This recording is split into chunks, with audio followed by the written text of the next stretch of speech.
ওগো বসন্ত, কবিতার নাম। ওগো বসন্ত, তোমার আগমনে প্রকৃতির নবরূপ। বসন্ত, তুমি প্রেমিকের মনে নতুন করে বাঁচার পথ স্বরূপ। বসন্ত, তোমার বুক চিরে লাল পলাশের আভা, বেল শিউলি চাপা রজনীগন্ধার গন্ধে মাতোয়ারা। দিক দিগন্তে হাজারো পাখির কলরব, মনোমুগ্ধ সঙ্গীত। শালিক ফিঙে টুনটুনি, দোয়েল কাকাতুয়া, কোকিলের গান।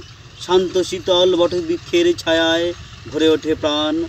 আবিরের রঙে রাঙিয়ে তোলপাড় নব নব প্রাণ। ওগো বসন্ত, তোমায় স্বাগত এই হৃদয় মন্দিরে। তুমি নতুনের প্রতীক, সদ্য গজানো কচি পাতা। বসন্ত, উৎসবে বরণ করে নেব তোমায়, হে নব বসন্ত। ওগো বসন্ত, তোমার আগমনী প্রকৃতির নবরূপ। নমস্কার।